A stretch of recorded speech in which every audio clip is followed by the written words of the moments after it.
Hi there, Amber here, and Oscar. So I am in my paint clothes or work clothes. We just got done working on the roof at our salon.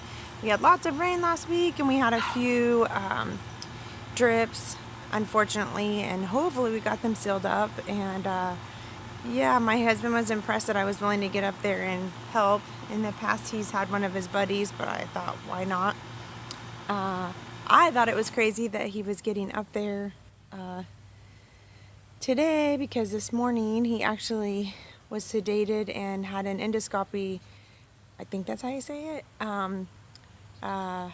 Pictures of his esophagus and stomach taken, and it was confirmed that well, he struggled with acid reflux disease or whatever for like 7 years, we determined, and it was confirmed that he has a hiatal hernia, which we thought was likely, and he thinks that he will schedule the surgery. We've already met our deductible because he's had some other health stuff, but nonetheless, we're thankful. He'd never been sedated before, and he was a little bit nervous, and he just went in to lay down. He couldn't sleep right after. They told him to rest, and I actually fell asleep for like 10 or 20 minutes, and he could never fall asleep. Our kids were in and out of the house, and Isaac and Aaliyah, they're home because they don't go to school the first 2 days of the week. They're in Group B, so they go the second couple of days, so it was kind of chaotic. Anyway, the weather's beautiful, so many things to be happy about. Our oldest boy is going to head back home from Lindsborg, where he's in college. He's been struggling quite a bit with his mental health, and I don't know. I've struggled some, but I guess I have a very optimistic view of life, like overly optimistic, and so I think from what I've understood and talking to some people, we literally are wired one way. We can be wired one way or the other, and I'm the person that's super overly optimistic and can see the best in every situation, and I think that's hard for Keith to handle. My husband's pretty middle of the road and a realist, and so they've been setting goals, and I guess that's the message that I'm getting at today, is that how important goals are, and that keeps you moving forward. And I think overall one of my biggest goals at this stage of life is to take good care of my family and to share my journey and be relatable to others. So, to encourage and be a cheerleader. And we ended this past week on a kind of a rough note.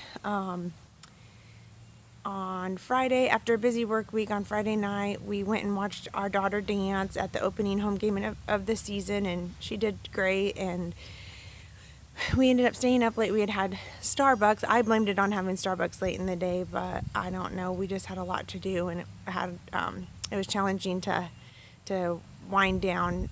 I think it was because of the Starbucks coffee, because I felt like we needed it to push through to go to the game and get everything packed up, because we were going to do wedding hair at a venue on site the next morning, which we did make it. We got up at 4 a.m. We didn't have to be there till 7, but I like to ease into my day and have coffee, and wanted to look cutesy so I could get a picture with the bride and da-da-da. So that happened. Then we went out to eat after.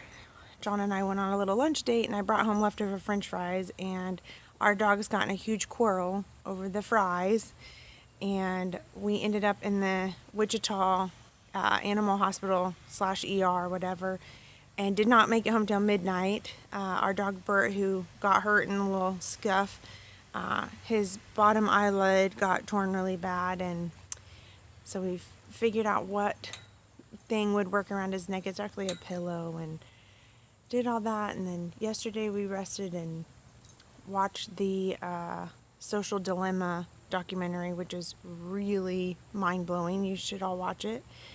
I guess what I'm getting at is to stay positive, because what else can you do? Set some goals and put your best foot forward. We made breakfast at midnight last night, even though Isaac had to be up and go to technical school early this morning, and I guess just trying to squeeze every bit of life out of your life. is my advice, and kind of wanted to let you know where I'm at in my world, in my Chronicles of Amber check in for the week on my YouTube videos. My husband joked before he went in that sometimes I ramble or I tell too much of the backstory, or that I'm an over-explainer. I guess I am. Maybe some people will like that, and that'll let you tune into the Chronicles of Amber. I hope you all have a good week. Love you, peeps. Talk to you next week.